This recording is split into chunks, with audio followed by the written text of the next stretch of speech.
সুপ্রিয় দর্শক, আমি সিরাজুল ইসলাম আপনাদের সবাইকে আমন্ত্রণ জানাচ্ছি এশিয়ান টেলিভিশনের টক শো টেবিল টকে। আশা করি সবাই ভালো আছেন। দর্শক, ফিলিস্তিনের গাজা উপত্যকায় দখলদার ইসরায়েল মানবতা বিরোধী অপরাধ করে চলেছে। সেখানকার মানবতা আজ বিপন্নপ্রায়। আজকে টক শোতে এ নিয়ে কথা বলবো। পাশাপাশি থাকবে ঢাকায় বিনিয়োগ সম্মেলন এবং মার্কিন প্রশাসনের বাড়তি শুল্ক আরোপ নিয়ে আলোচনা। দর্শক, আলোচনা করার জন্য স্টুডিওতে উপস্থিত রয়েছেন মাইক্রোফাইবার গ্রুপের director finance doctor Kamruzzaman Kaiser এবং অনলাইন পোর্টাল banglanews24.com-এর নির্বাহী সম্পাদক তৌহিদুল ইসলাম মিন্টু। কায়সার ভাই এবং মিন্টু ভাই, আপনাদের দুজনকে এশিয়ান টেলিভিশনের স্টুডিওতে স্বাগত।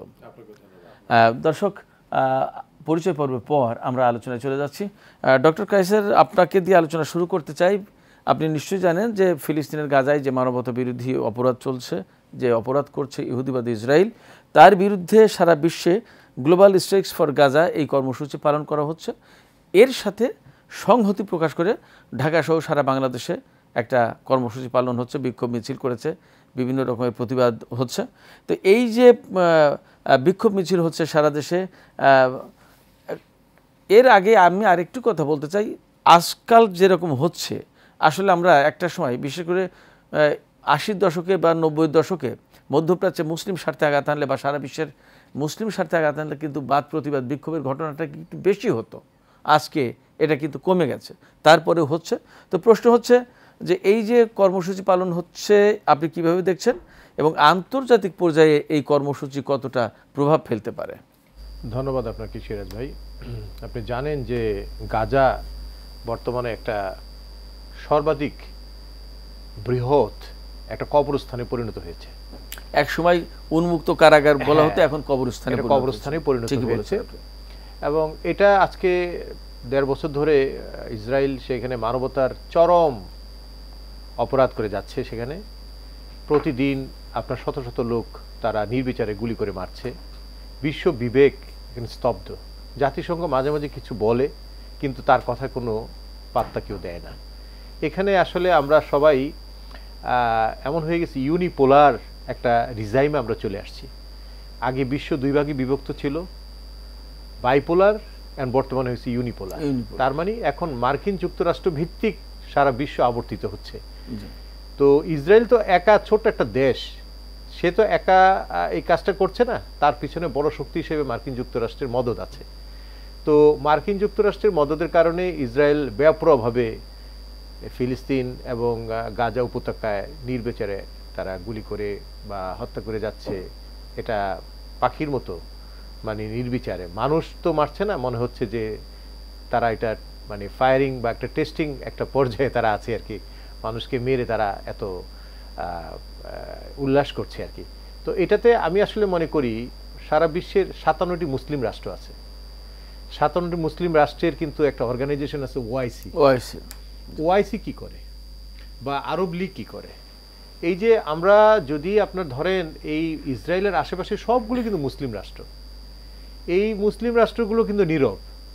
তারা কেউ রাজতন্ত্র নিয়ে আছে, কেউ বাদশাহীতন্ত্র নিয়ে আছে, কেউ তার প্রেসিডেন্টশিপ নিয়ে আছে। তো তারা মনে করে, এবং তাদের যে সিস্টেমে তারা তাদের দেশে তাদের রাজত্বে তারা আছে, সেটা হচ্ছে যে তারা দীর্ঘদিন ধরে কিন্তু এই পদ পদবি ধারণ করে আছে। তাদের একটাই চিন্তা, যেভাবেই হোক আশেপাশের কান্ট্রিতে কি হলো না হলো তাতে কিছু যায় আসে না, নিজের ক্ষমতা টিকে রাখার জন্য সে কিছু বলবে না, আমেরিকার তাবেদারি করে যাবে এবং আমেরিকার তাবেদারি করলে তার ক্ষমতা টিকে থাকবে। কিন্তু এটা যে মুসলিম উম্মাহ পরিপন্থী বা আমার পাশে আমার ভাই মারা যাচ্ছে, আমার বোন মারা যাচ্ছে, আমি কিছুই বলছি না, এটা তো মানে একটা মানবতা বিরোধী একটা মনোভাব নিয়ে আমাদের মুসলিম কান্ট্রিগুলো অবস্থান নিচ্ছে। আমরা অনেক দূরে, ইসরায়েল থেকে, মিডল ইস্ট থেকে অনেক দূরে। তারপরও তো এখানকার ছাত্র জনতা, আম জনতা মাঠে নেমে এসছে। আজকে আপনার স্কুল কলেজ শিক্ষা প্রতিষ্ঠানে আপনার প্রতিবাদ হচ্ছে, সব ধরনের পরীক্ষা বা সব ধরনের ক্লাস বর্জন করেছে। আমরা এর চেয়ে বেশি কি করতে পারি? এবং আমরা বরাবরই কিন্তু এই ফিলিস্তিনকে সমর্থন দিয়ে আসছি এই ইসরায়েল রাষ্ট্র প্রতিষ্ঠার পর থেকেই। 1948 সালে যখন ইসরায়েল রাষ্ট্র অবৈধভাবে এখানে দখলদারিত্বের আসন গ্রহণ করে, তারপর থেকে কিন্তু আমরা শোষিত মানুষের পক্ষে অবস্থান নিয়েছি। এটাই আমাদের ফরেন পলিসি। তো এইভাবে প্রতীকীভাবেও যদি সারা বিশ্বে সবাই প্রতিবাদ করতো বা করে, কিন্তু কথা হলো যে আসলে প্রতিবাদের ভাষা দিয়ে তো সবকিছু হবে না। অস্ত্রের বিপরীতে অস্ত্র লাগবে, যুদ্ধের বিপরীতে যুদ্ধের সে দামামা লাগবে। কিন্তু সেখানে অল্প দিয়ে একটি রাষ্ট্র দিয়ে একটা কথা বলে, ইরান কিছু একটা কথা বলতে চায় বা সে কার্যক্রম কিছু দেখিয়েছেও, তারপর আপনার তুরস্ক, এরা কিছু বলে কিন্তু কার্যকর তেমন কিছু না। এখানে সবচেয়ে বড় ভূমিকা রাখতে হবে সৌদি আরবে। সৌদি আরব হলো আমাদের অভিভাবক, তার দিকে তাকিয়ে আছে সব মুসলিম বিশ্বের অন্যান্য দেশগুলো। তার কার্যক্রম, তার যে গতিবিধির উপরই তো সবকিছু নির্ভর করে। এবং একটা পরিসংখ্যানে দেখা গিয়েছে যে অস্ত্র মিশরে আছে, সিরিয়াতে আছে, আপনার তুরস্ক, ইরান, সৌদি আরবে আছে, এগুলাকে একটু সচল করলেই কিন্তু আপনার ইসরায়েলের আর মাথা উঁচু করে অবৈধ কাজ করার কোনো সাহসে পেত না। কিন্তু কেন তারা নীরব? এই তাদের নীরবতা, মুসলমান আজকে মুসলমানের শত্রু হয়ে গেছে। জি, আপনার এই নীরবতার যে কেন তারা নীরবতা, এই প্রশ্ন খুঁজবো আমরা। তৌহিদুল ইসলাম মিন্টু, আপনার কাছে একটু জানি যে কায়সার ভাই প্রশ্ন তুলেছেন যে কেন তারা নীরব। আমারও তো একই প্রশ্ন, বিশ্বের কোটি কোটি মানুষের একই প্রশ্ন যে সৌদি আরব কেন নীরব, তুরস্ক নীরব কেন? ধরেন যে এই ইসরায়েল রাষ্ট্র প্রতিষ্ঠার পর থেকে 1948 সাল, 1973 সাল, কয়েকটা যুদ্ধেই কিন্তু ইসরায়েলের কাছে আরব রাষ্ট্রগুলো মার খেয়েছে যুদ্ধে। যখন থেকে ওখানে দখলদার শুরু করে তখনই এরা যুদ্ধ ঘোষণা করেছে। 67 সালের যুদ্ধে আপনার মনে আছে, সিনাই উপত্যকা বা এই যুদ্ধে, হ্যাঁ, আরব রাষ্ট্রগুলো গোলান মালভূমি দখল করে নেয় সিরিয়ার। তো এই যে কয়েকটা যুদ্ধে আরব রাষ্ট্রগুলো পরাজিত হলো, এই পরাজয় শুধু অস্ত্রের কারণে হয়েছে তা না, কৌশলগত কারণে, অনৈক্যের কারণে হয়েছে। সেই অনৈক্যটা রয়েই গেছে। ফলে আরব রাষ্ট্রগুলো যতক্ষণ না ঐক্যবদ্ধ হচ্ছে ততক্ষণ ইসরায়েলের বিরুদ্ধে তারা যুদ্ধ করে পারবে না, এমনই একটা ধারণা থেকে তারা আসলে এক ধরনের পিছপা রয়েছে। অন্যদিকে প্রধান প্রতিপক্ষ হিসেবে এখন হাজির হয়েছে ইরান। ইরান কিন্তু ইতিমধ্যেই তাদের নানা ধরনের, আপনি দেখেছেন গত বছর সরাসরি ইসরায়েলে তারা আক্রমণও করেছে, আবার পাল্টা আক্রমণও ইসরায়েল করেছে, এবং সেই সব অস্ত্রগুলো ইসরায়েল ঠেকিয়েছে, আবার ইরানও ঠেকেছে। এখন ইসরায়েলের যে প্রধান হুমকি একটা দেশ, সেটা হচ্ছে ইরান।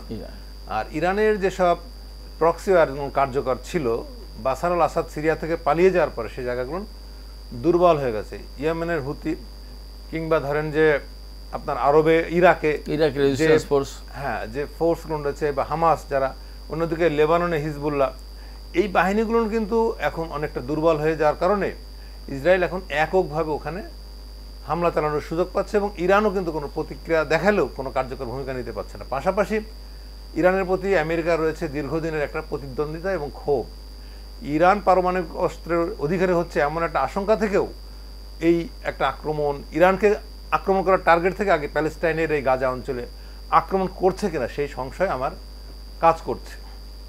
তো এই যে অনৈক্য, মুসলিম বিশ্বের অনৈক্য শুধু না, রাষ্ট্রে রাষ্ট্রে অনৈক্য, মুসলমানদের মধ্যে অনৈক্য দীর্ঘদিনের, এই অনৈক্য যতক্ষণ দূর না হবে, এবং এছাড়া প্রযুক্তিগতভাবে যতক্ষণ মুসলমানরা অস্ত্রে শস্ত্রে সজ্জিত না হবে, সেই যখন মুসলমান বিজ্ঞান এবং প্রযুক্তি থেকে সরে গেছে তখন থেকে মুসলমানদের পরাজয়টা নিশ্চিত। এবং বিভিন্ন দেশে ধরেন অটোমান সাম্রাজ্য হাতছাড়া হয়ে গেছে, খেলাফতি সাম্রাজ্য যে আমরা যেগুলো জানি সেগুলো হাতছাড়া হয়ে যাওয়ার কারণটা হচ্ছে কি যে আধুনিক প্রযুক্তিতে পিছিয়ে পড়ার কারণে। এখন অনেকগুলো দেশই আমরা দেখছি প্রযুক্তি অর্জন করছে, কিন্তু ঐক্যবদ্ধ নেই। এই অনৈক্য যতদিন দূর না হবে ততদিন এই যে আজকে জাতিগত নির্মূল, আমি বলবো যে শুধু যে মুসলিম ইহুদি না, এটা একটা জাতিকে নির্মূল করা হচ্ছে। এই জাতিকে নির্মূল করে দেওয়া হচ্ছে। 2025 সালে একটা পুরো দেশের একটা জনগোষ্ঠীকে একদম কবরে শুয়ে দিচ্ছে, এবং সারা পৃথিবীর সরকাররা নিশ্চুপ। অবশ্য বাংলাদেশ সরকার আজকে প্রতিবাদ জানিয়েছে আনুষ্ঠানিকভাবে পররাষ্ট্র মন্ত্রণালয় থেকে, এই জন্য সরকারকে সাধুবাদ জানায়। কিন্তু ঐক্যবদ্ধভাবে মুসলিম দেশগুলোর শুধু না, সারা বিশ্ব বিবেকের একটা বিষয় আছে। আমরা দেখেছি যে আমেরিকাতেও বিক্ষোভ হচ্ছে, 50টা অঙ্গরাজ্যে বিক্ষোভ হচ্ছে বিভিন্ন কারণে। তার মধ্যে প্যালেস্টাইনে আক্রমণে সমর্থন জানানোর ব্যাপারেও কিন্তু তার প্রতিবাদেও কিন্তু তারা বিক্ষোভ করে, এবং নেতানিয়াহু কিন্তু আমেরিকায় এই মুহূর্তে, হ্যাঁ, এবং ওদের অভিবাসী নীতির প্রতিবাদে, ওদের এই যে ট্যারিফ আরোপের যে মানে শুল্ক আরোপের বিরুদ্ধে বিভিন্ন কারণ, তার মধ্যে প্যালেস্টাইনে এই নির্বিচারে মানুষ হত্যার প্রতিবাদেও কিন্তু আমেরিকাতে, খোদ আমেরিকার মানুষ, সারা পৃথিবীর জনগণ কিন্তু প্যালেস্টাইনের পক্ষে। কিন্তু কোনো সরকার, কোনো দেশের সরকারই কিন্তু সাহস করে ইসরায়েলের বিরুদ্ধে অবস্থান নিতে পারছে না, এক্সেপ্ট ইরান। তো ইরান এখন কোন ভূমিকা নেবে সেখানেও একটা গুরুত্বপূর্ণ বিষয় জড়িত আছে আমি মনে করি। জি জি, ধন্যবাদ তৌহিদুল ইসলাম মিন্টু। দর্শক, আমরা আমাদের আলোচনার এ পর্যায়ে একটি বিরতি নিতে হচ্ছে, আমরা ছোট্ট একটি বিরতি নিচ্ছি, আপনারা সঙ্গেই থাকুন, খুব শিগগিরই ফিরে আসছি। দর্শক, বিরতি শেষে ফিরে এলাম, আপনারা আছেন এশিয়ান টেলিভিশনের সাথে, দেখছেন টেবিল টক। কায়সার ভাই, আমরা আলোচনা করছিলাম, আমরা একবার একটু বাংলাদেশের যে বিনিয়োগ সম্মেলন হচ্ছে, তারপরে সারা বিশ্বে মার্কিন প্রেসিডেন্ট ডোনাল্ড ট্রাম্প যে শুল্ক আরোপ করেছে তার প্রভাব বাংলাদেশেও পড়ছে এবং বাংলাদেশের উপরেও শুল্ক আরোপ করেছে, এই সমস্ত বিষয় নিয়ে আলোচনা করতে চাই। প্রথমে আপনার কাছে প্রশ্ন হচ্ছে যে ডোনাল্ড ট্রাম্প যে শুল্ক আরোপ করেছে, বাড়তি শুল্ক আরোপ করেছে, তাতে বাংলাদেশকে এখন সম্ভবত বাংলাদেশের পণ্যের উপর 37% শুল্ক আরোপ হলো, শুল্কের মাত্রা বেড়ে 37%-এ দাঁড়ালো। তো এইটা আপাতত স্থগিত করার জন্য প্রধান উপদেষ্টা ডক্টর মোহাম্মদ ইউনূস মার্কিন প্রেসিডেন্ট ডোনাল্ড ট্রাম্পকে চিঠি লিখেছেন এবং তিনি ওই চিঠিতে 3 মাস স্থগিত রাখার অনুরোধ জানিয়েছেন।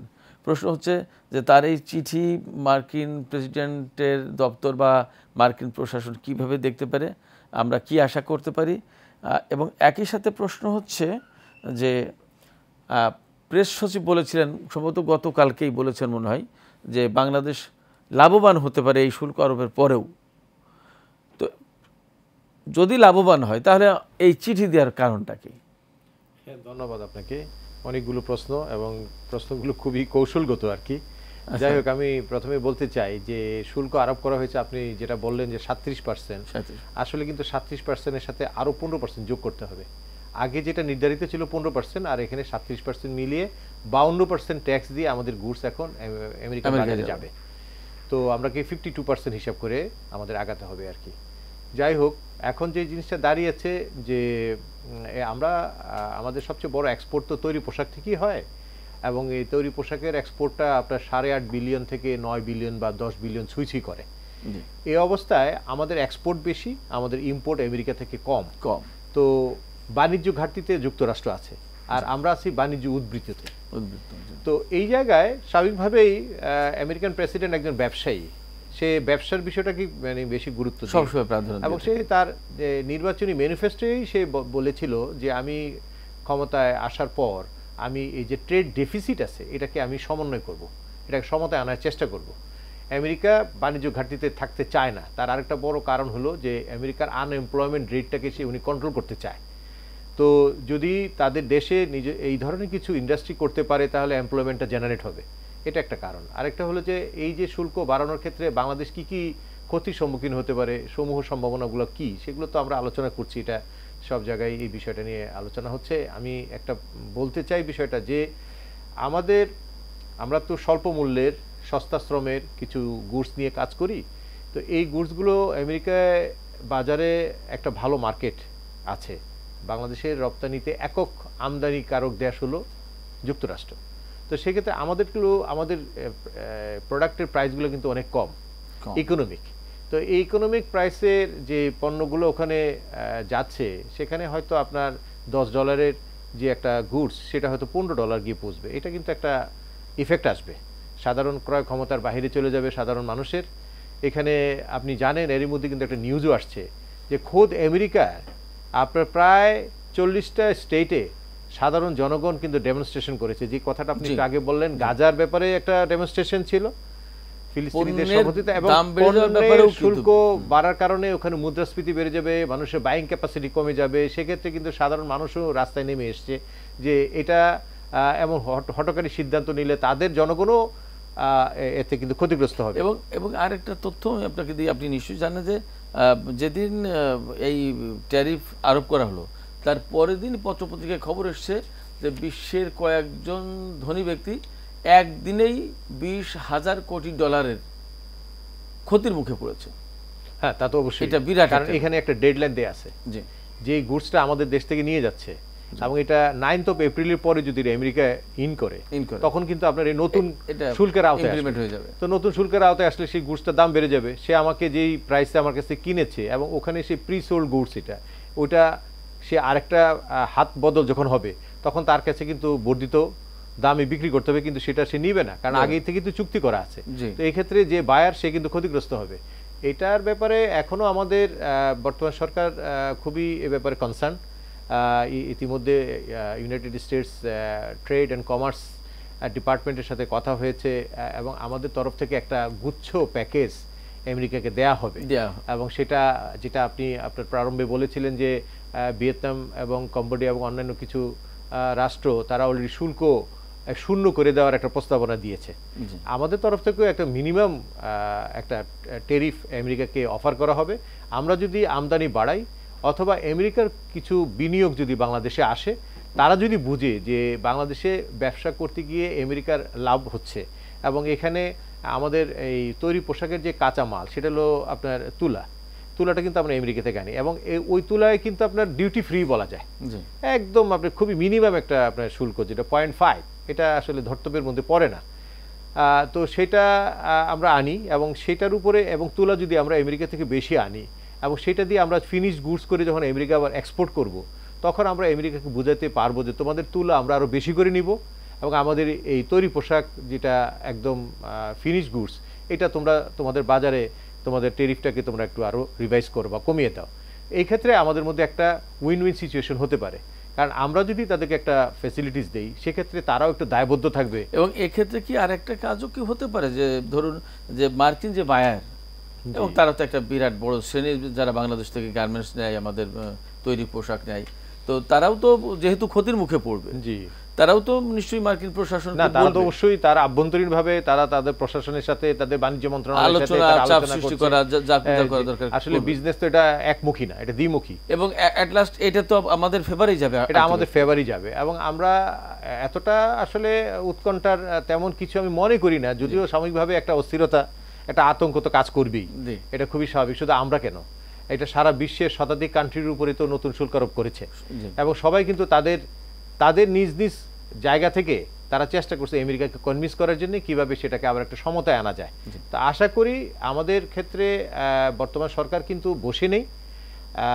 মাননীয় প্রধান উপদেষ্টা মহোদয় উনি 2 মাস আগে ওনার যে high representative doctor Khalilur Rahman সাহেবকে উনি আমেরিকা পাঠিয়েছেন পার্টিকুলারলি এই বিষয়টা দেখার জন্য, কারণ প্রফেসর ইউনুস সাহেব জানতেন যে এমন একটা কিছু আসতে পারে এবং ট্রাম্পের নির্বাচনী ইশতেহারে কিন্তু বিষয়টা ছিল যে সে শুল্ক আরোপ করবে। তো সেই জন্য কাজ হয়েছে, হোমওয়ার্ক হয়েছে, আমরা একটু সুবিধাজনক অবস্থানে হয়তো আমরা যেতে পারবো আলাপ আলোচনার ভিত্তিতে, কারণ এটা যুদ্ধের কোনো বিষয় না, এটা হলো একটা ব্যবসায়িক বিষয়, এটা হলো গিভ এন্ড টেক। আমি আপনাকে দিব, আপনি আমাকে দিবেন, আপনি একটু আমদানি বেশি করেন, আমার রপ্তানিও বেড়ে যাবে, এটা খুবই স্বাভাবিক একটা বিষয়। তা আশা করি আমরা একটা রেজাল্ট হয়তো শীঘ্রই পাবো। যতটা প্যানিকের কথা মানে আমরা ভাবছি এটার বিপরীতে কিছু সুবাতাসও আছে, মনে হয় সেই দিকেই ইঙ্গিত করেছেন আমাদের প্রেস সচিব। আপনাকে ধন্যবাদ ডক্টর কামরুজ্জামান কায়সার। তৌহিদুল হোসেন মিন্টু, আমি আপনার কাছে একটা প্রশ্ন করি, প্রশ্নটা যদিও হয়তো একটু অন্যরকম মনে হবে তবু বলি, সেটা হচ্ছে এই যে ট্যারিফ আরোপ করলো মার্কিন সরকার বা মার্কিন প্রেসিডেন্ট ডোনাল্ড ট্রাম্প, এটা দিয়ে তিনি যতটা না অর্থনৈতিক ফায়দা বা সুবিধা পাবেন তার চেয়ে কি এর ভেতরে বেশি রাজনীতি আছে বলে মনে হয়, বা তিনি কি এমনটা দেখাতে চাইলেন কিনা বিশ্বকে যে আমেরিকা চাইলে ডান না চাইলে বাম, অর্থাৎ আমেরিকা চাওয়া পাওয়ার উপরে অনেক কিছু ডিপেন্ড করে, এটাও কি তিনি মেসেজ দিতে চাইছেন? এটাও হতে পারে, তবে আমি এর সঙ্গে আপনি ভালো একটা প্রশ্ন করেছেন, এই প্রশ্নটা আমার মাথায় ঘুরছিল যে এর সঙ্গে রাজনীতিটা কি, ট্রাম্পের রাজনীতি। আসলে ট্রাম্প একজন রাজনীতিবিদের চাইতে ব্যবসায়ী বড় হিসেবেই আমরা দেখছি যে উনি তার বাণিজ্যের জন্য ইলন মাস্ককে সঙ্গে নিয়েছেন। তো হ্যাঁ, আমেরিকার সিদ্ধান্তে সারা পৃথিবী ওলটপালট হয়ে যাচ্ছে, তাহলে আমেরিকা কত সুপার পাওয়ার, অর্থনীতির এবং আপনার অস্ত্রের মানে সামরিকীকরণে আমেরিকার সমকক্ষ এই মুহূর্তে পৃথিবীতে নেই, এটাই আমেরিকা প্রমাণ করলো। কিন্তু যখন বাণিজ্যটা এককেন্দ্রিক হয়ে যাবে, আমেরিকা সবার সঙ্গে সমান সুবিধা বঞ্চিত সমানই অংশীদারিত্বে চলে যাবে, তখন আমেরিকা যে তার যে বাণিজ্যিক সুবিধা দিয়ে অর্থনৈতিক সুবিধা বিভিন্ন দেশগুলো দিয়ে যে নিয়ন্ত্রণ করতে চাইতো পৃথিবীকে, বা যে ধরনের নিয়ন্ত্রণে রাখতো, সেই নিয়ন্ত্রণটা আসলে আমার কাছে মনে হয় শিথিল হয়ে যাবে। হয়তো ট্রাম্প ভাবছেন যে এর মাধ্যমে আমার নিয়ন্ত্রণ প্রতিষ্ঠা হলো, কিন্তু স্থায়ীভাবে সামনের দিনে ট্রাম্পের এই নিয়ন্ত্রণটা শিথিল হয়ে যাবে, কারণ সবাই তার সুবিধা থেকে বঞ্চিত হলো। যা আপনি যখন আমাকে সুবিধা দেবেন তখন আমি আপনাকে একটু তোয়াজ করলেও করব, এবং আপনার কোনো কোনো কথা আমি অনুরোধে ঢেকে গিলতে বাধ্যও থাকবো। কিন্তু যখন অর্থনৈতিকভাবে আপনি আমাকে কোনো ফ্যাসিলিটি দিচ্ছেন না, তখন শুধু অস্ত্রের ভয়ে আপনি কতক্ষণ আমাকে দাবিয়ে রাখবেন। সেই ক্ষেত্রে সামরিকীকরণের জায়গায় আমেরিকাকে তখন আরও বেশি নজর দিতে হবে, এবং সেই জায়গাটা আমার মনে হয় এত সহজ হবে না। এবং বিশ্ব ব্যবস্থার যে বর্তমানে এক ভারকেন্দ্র আছে মার্কিন যুক্তরাষ্ট্র, সেটা আমার মনে হয় যে আগামী দিনে এটা ভেঙে যাবে, এবং সেই ক্ষেত্রে ইউরোপ এগিয়ে আসতে পারে, চীনও এগিয়ে আসতে পারে। মেরুকরণের যে জায়গাটা আছে এখানে বিশ্বে আর সেই মেরুকরণের জায়গায় থাকবে না। হ্যাঁ, আমরা এরই মধ্যে দেখেছি যে ফ্রান্সের প্রেসিডেন্ট ইমানুয়েল ম্যাক্রন তিনি কিন্তু বলেছেন যে আমেরিকার বিপরীতে তারাও ব্যবস্থা নেবে, রাইট। এবং এই ফ্রান্স কিন্তু ইউরোপের অবশ্যই একটা বড় শক্তিশালী দেশ।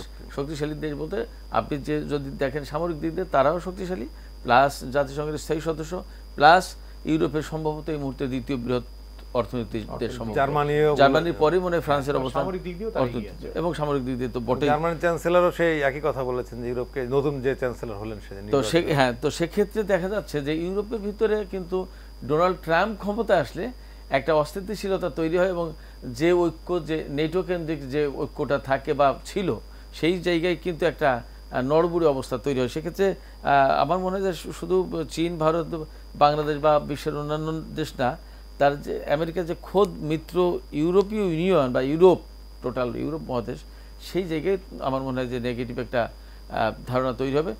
আলটিমেটলি সেই জায়গা থেকে মেবি যখন আমেরিকাতে এই ধরনের একটা বিষয়ে দাঁড়ায় যেটা পাবলিক সেন্টিমেন্টে লাগে, সেক্ষেত্রে কিন্তু এটা আপনার বিলটা পাস করাতে হবে। আপনার উচ্চ কক্ষ নিম্ন কক্ষ সেখানে আছে, তাকে এটা হাউস অফ রিপ্রেজেন্টেটিভ এবং সিনেটে কিন্তু এটা পাস করে আনতে হবে। সেটাই বা কতটুকু হয়, এক্সিকিউটিভ পাওয়ারই যে সবসময় কাজে লাগবে তা তো না, এখনো আরো অনেকগুলো ধাপ আছে। ইউরোপ আসলে হাত ছেড়ে দিচ্ছে যেদিন জেলেনস্কির সঙ্গে ট্রাম্প তার ওই নিজের হোয়াইট হাউসে যে ব্যবহারটা করেছে, এরপরে ইউরোপ কিন্তু সচেতন হয়ে গেছে। ইউক্রেন নিরাপদহীন হয়ে পড়েছে, তখন ইউক্রেনের পাশে দাঁড়িয়েছে ইউরোপ। যুক্তরাষ্ট্র মনে করেছে যে ইউরোপ মনে করেছে যে যুক্তরাষ্ট্র ইউক্রেন হাত ছেড়ে দিয়েছে, এবং সেই কারণে ইউরোপ কিন্তু ইউক্রেনের পেছনে এক হয়ে দাঁড়িয়েছে। সেই থেকেই কিন্তু একটা মনস্তাত্ত্বিক দূরত্ব ইউরোপের সঙ্গে আমেরিকার তৈরি হয়েছে, এবং সেই দূরত্ব আরো বেশি বাড়লো এই শুল্ক আরোপের কারণে। এবং সেক্ষেত্রে ইউরোপ একটা সুপার পাওয়ার হিসেবে আমেরিকার বিপরীতে বা প্যারালালি দাঁড়িয়ে যেতে পারে, তার মানে আশেপাশে চীনও দাঁড়িয়ে যেতে পারে। তার মানে আলটিমেটলি এই ট্যারিফ যে ইম্পোজ করা হলো, এই ট্যারিফ ইম্পোজ করার মধ্য দিয়ে শুধুমাত্র কিন্তু অর্থনীতি প্রভাবিত হচ্ছে না, ওয়ার্ল্ড পলিটিক্স কিন্তু এখানে প্রভাবিত নয় কি? সামাজিক, রাজনৈতিক, অর্থনৈতিক, সামরিক সবগুলো একটা কম্পাইল হয়ে যাচ্ছে এই বিষয়টার উপর কেন্দ্র করে। অনেকগুলো বিষয় নতুন করে ভাবতে হচ্ছে। তাদের প্রতিপক্ষরা ভাববে যে আমেরিকাকে এইভাবে ছেড়ে দেওয়া যায় না, তারা সামরিকভাবে সুপার পাওয়ার থাকবে, আবার অর্থনৈতিকভাবে তারা যা বলবে তাই হবে, তা তো না। তো এই ক্ষেত্রে আমি মনে করি আমরা যারা মানে উন্নয়নশীল দেশ আছি, আমাদের তো আসলে যুক্তরাজ্যের বা ফ্রান্সের মতো এত স্ট্রেংথ নাই যে তাকে আমরা মানে শাসিয়ে কিছু বলতে পারবো।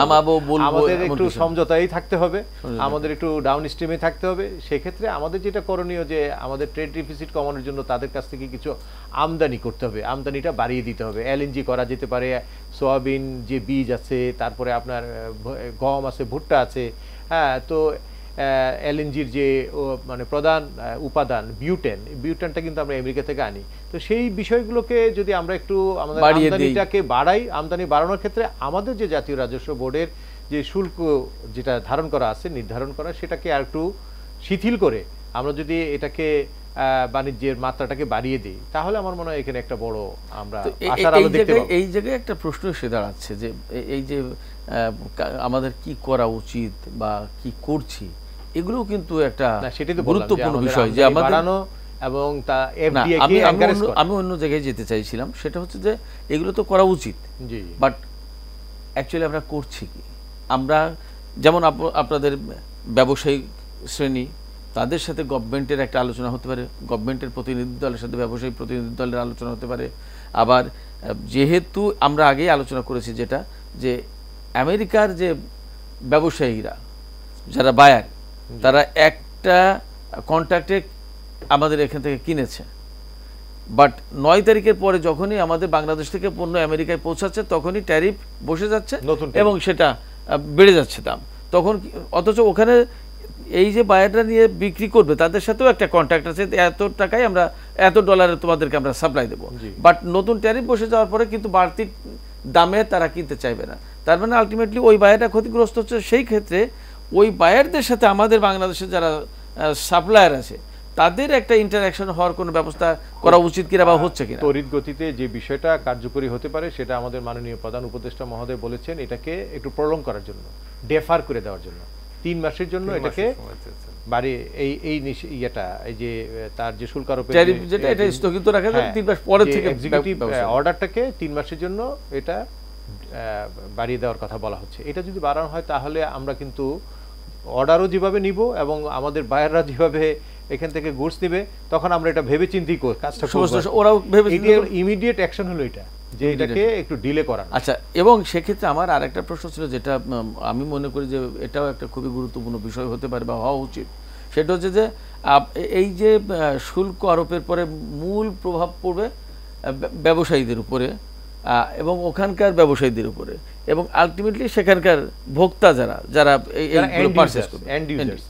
তো সেক্ষেত্রে এই যে 2 দেশের ব্যবসায়িক শ্রেণী, এই 2 দেশের ব্যবসায়িক শ্রেণীর ভেতরে সে বাংলাদেশেও হোক বৈঠক অথবা আমাদের প্রতিনিধি দল আমেরিকা গিয়ে আমেরিকার বায়ারদের সাথে আলোচনা করুক, এরকম একটা আলোচনা কি হওয়া দরকার না? এবং সেটা হলে তো নিশ্চয়ই আমাদের পক্ষেই যাবে ব্যাপারটা, বিকজ তারা তো মার্কিন গভর্নমেন্টের উপর চাপ সৃষ্টি করতে পারবে বা বুঝাতে পারবে। না, আমাদের যে বিজিএমই আছে, বিকেএমই যে ট্রেড বডিগুলো আছে তারা কিন্তু বরাবরই যোগাযোগ রাখছে। আমেরিকারও আপনার যে বায়ারদের যে সংগঠন তারা তো আমাদের সাথে যোগাযোগ রাখছে এবং তাদের যোগাযোগের ভিত্তিতে কিন্তু আমরা, আপনি দেখেন বিগত 10 বছরের কথা যদি আমি বলি, আমরা কিন্তু অনেকগুলো কমপ্লায়েন্স আমরা পরিপালন করেছি। আমেরিকার বায়ারদের যে জোট সেটা হচ্ছে আপনার অ্যালায়েন্স, ইউরোপের হলো অ্যাকর্ড। অ্যালায়েন্স আমাদের দেশে শিল্প কারখানাগুলো মান উন্নয়নের জন্য যে প্রস্তাবনা দিয়েছে বিগত 10 বছর আমরা কিন্তু এগুলো পূরণ করেছি এবং তাদের আস্থায় আমরা অর্জন করেছি নিরাপদ, ঝুঁকিমুক্ত, সুন্দর পরিবেশে আমাদের বর্তমানে উৎপাদন হচ্ছে। তো এই যে তারা যে গত 10 বছর আমাদেরকে যেভাবে নার্সিং করে একটা আন্তর্জাতিক মানে উন্নীত করেছে, তারা কি একদম হুট করে আমাদের এই জায়গা থেকে তারা অন্য কোথাও গিয়ে এই পরিবেশ পাবে?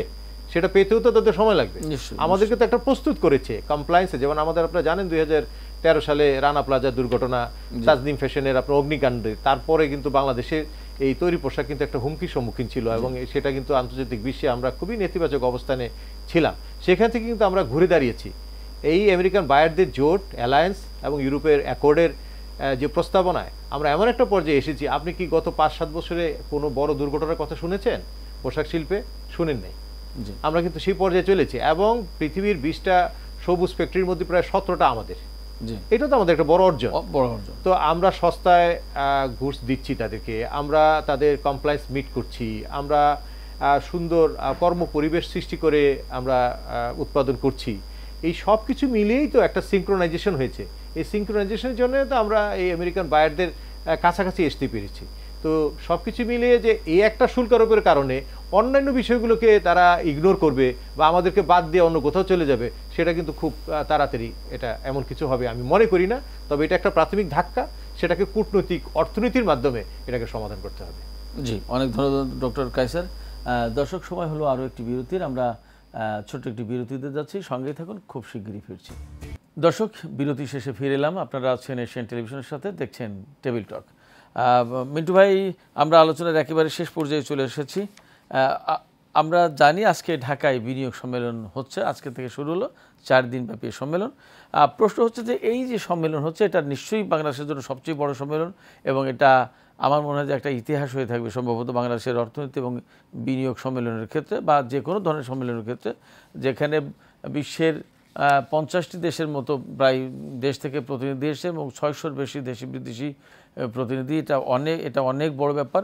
তো প্রশ্ন হচ্ছে যে আমাদের জন্য এই সম্মেলন কী বয়ে আনবে এবং এর মাধ্যমে আমাদের বিনিয়োগের প্রবাহটা কতটা বাড়বে, কতটা জোরালো হবে, কতটা শক্তিশালী হবে?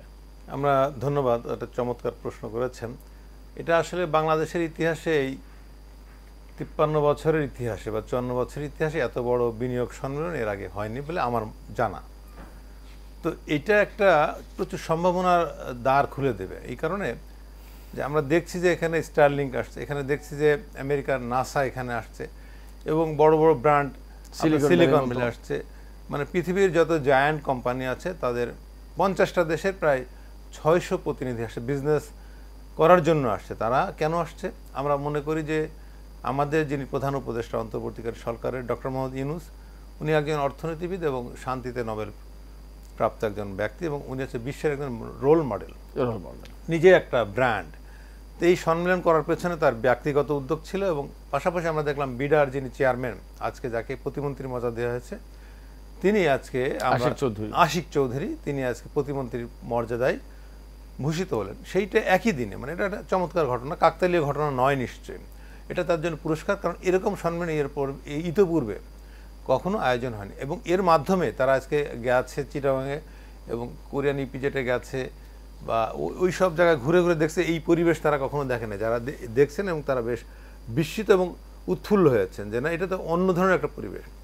এখন যে বাধাগুলো না আছে, যেমন আমরা যে জানি যে ট্যারিফ বাধা বা বাংলাদেশের লাল ফিতার দৌরাত্ম্য, এটা ছিল বড় বাধা।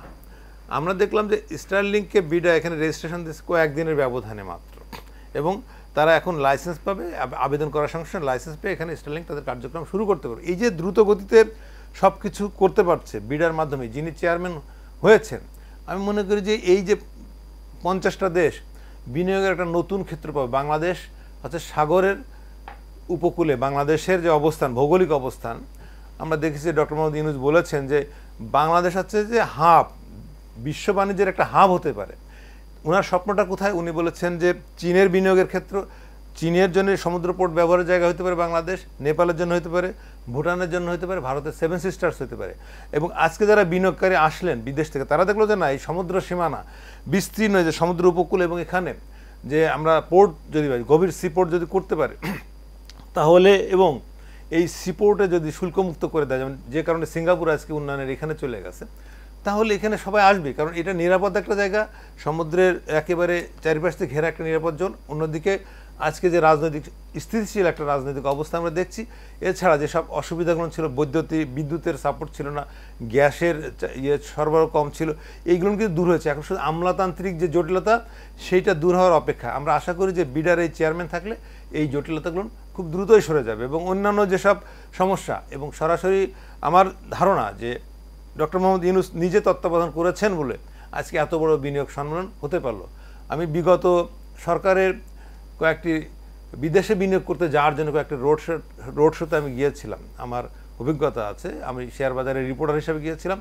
কিন্তু সেই জায়গাগুলো না আসলে সেই বিনিয়োগ সম্মেলন, আমরা নিজেরা যে সেখানে সম্মেলন করেছি, সেখানে বিদেশিদের আবির্ভাব ছিল না, বিদেশিদের মানে আগমন ছিল না, বিদেশের উপস্থিতি ছিল না। অর্থাৎ যারা বিনিয়োগ করার জন্য ওইসব সম্মেলনে রোড শোতে অংশগ্রহণ, তাদের অংশগ্রহণ ছিল হয়তো 1%, বাকিটা ছিল সম্পূর্ণ দেশি প্রবাসীদের অংশগ্রহণ। ফলে ওইখান থেকে খুব বেশি বিনিয়োগ কিন্তু সেটা আসলে যতটা না রোড শো হয়েছে তার যে প্রচারণাটাই সম্ভবত বেশি, প্রচারণাটা ছিল। ধন্যবাদ তৌহিদুল ইসলাম মিন্টু। ডক্টর কামরুজ্জামান কায়সার, আপনার কাছে আমি একটি বিষয় জানতে চাই। আপনি ঢাকার বা বাংলাদেশের একজন বড় ব্যবসায়ী হিসেবে, ব্যবসায়িক ব্যক্তিত্ব হিসেবে আপনার কাছে জানতে চাই, সেটা হচ্ছে যে এই যে বাংলাদেশে আসার পরে প্রথম দিনে, সম্মেলনের প্রথম দিনেই বহু সংখ্যক প্রতিনিধি কোরিয়ান ইপিজেডে গেলেন, দেখলেন, চট্টগ্রাম সফর করলেন, তারা নারায়ণগঞ্জে ইপিজেডে যাবেন।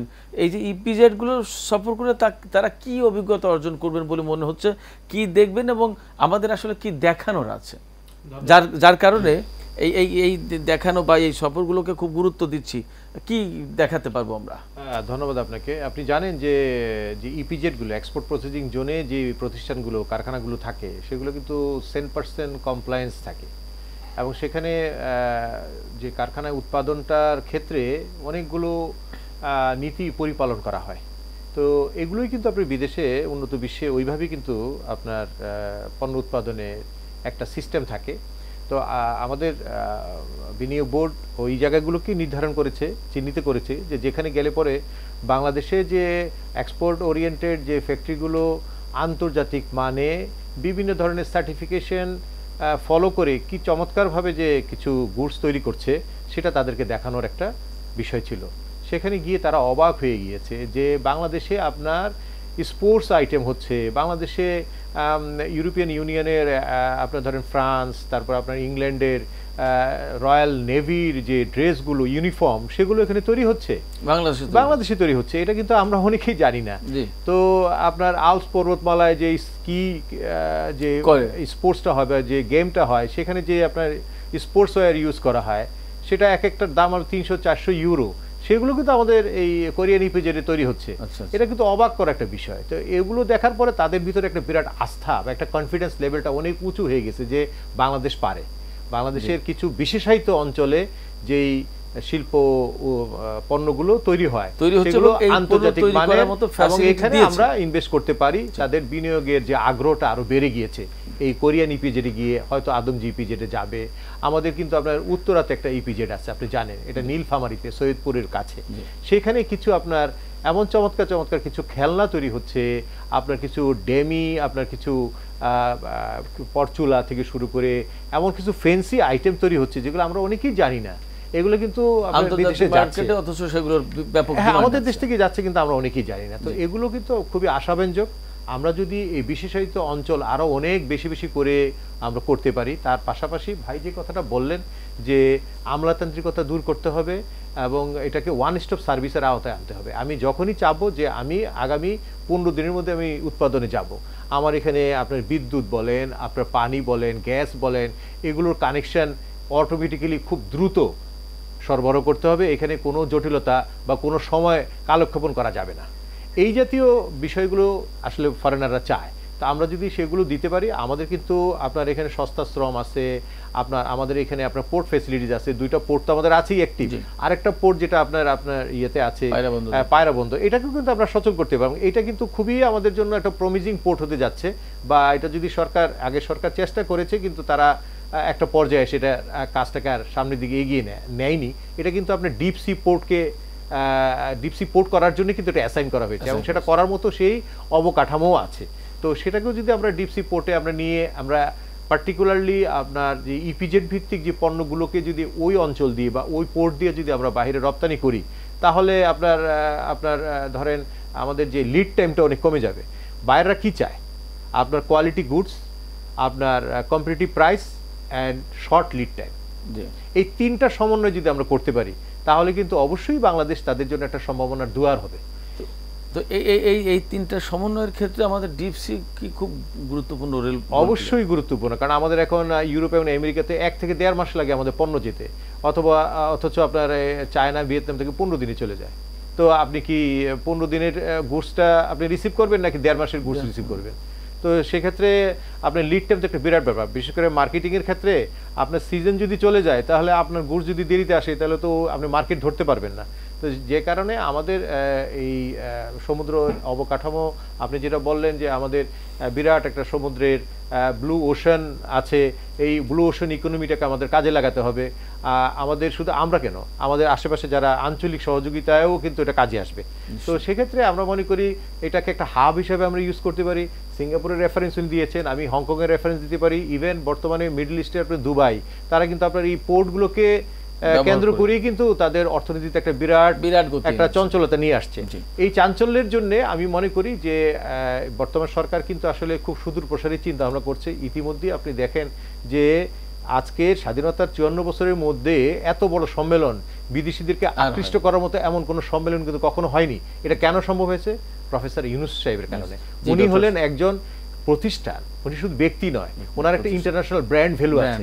তো এটাকে যদি আমরা কাজে লাগাতে পারি, এবং খুব শীঘ্রই কিন্তু আমরা এটার ভালো একটা কিছু রেজাল্ট পাবো, কাজে লাগাতে পারবো। ডক্টর কামরুজ্জামান কায়েসার, আপনাকে ধন্যবাদ। তৌহিদুল ইসলাম মিন্টু, আমরা খুব একদম শেষ পর্যায়ে আছি, মনে হয় 1-2 মিনিট আলোচনা করতে পারবো আপনার সাথে। আপনার কাছে ছোট্ট প্রশ্ন, সেটা অর্থনীতির সাথে রিলেটেড পলিটিক্যাল কোশ্চেন। সেটা হচ্ছে যে আমাদের এই যে বিনিয়োগ সম্মেলন হচ্ছে, তার সাথে আপনার আলোচনায় বলেছিলেন যে পলিটিক্যাল স্টেবিলিটি, রাজনৈতিক স্থিতিশীলতা প্রয়োজন। আপনার কি মনে হচ্ছে যে আমরা একটা রাজনৈতিক স্থিতিশীলতার দিকে যাচ্ছি? কি মনে হচ্ছে এই মুহূর্তে? ধরেন যে দাবি যে নির্বাচিত সরকার আসলে স্টেবিলিটি আসবে। স্থিতিশীলতার পূর্ব শর্ত হচ্ছে যে একটা গণতান্ত্রিক নির্বাচিত সরকার। তো সেই ক্ষেত্রে ডক্টর মোহাম্মদ ইউনূসের ব্র্যান্ড ভ্যালু একটা বড় ব্যাপার, কিন্তু উনি যে সময়টা দিয়েছেন ডিসেম্বর অথবা জুন, এটাকেও কিন্তু বিনিয়োগকারীরা মাথায় নিয়েছেন যে হ্যাঁ, উনি তো একটা সময় বেঁধে দিয়েছেন। ফলে আমরা যদি এখানে বিনিয়োগও করি, তাহলে আমাদের অনিশ্চয়তায় পড়তে হবে না।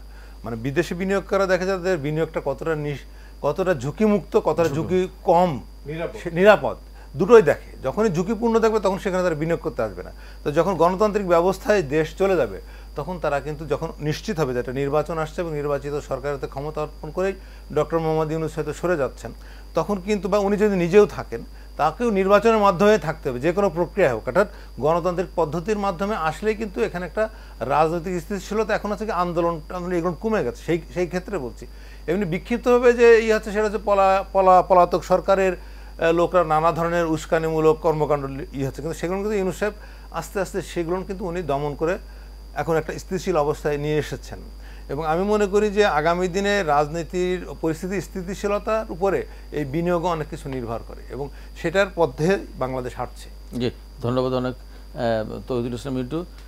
কায়সার ভাই, আপনাকেও ধন্যবাদ। দর্শক, আমরা আলোচনা শেষ করব।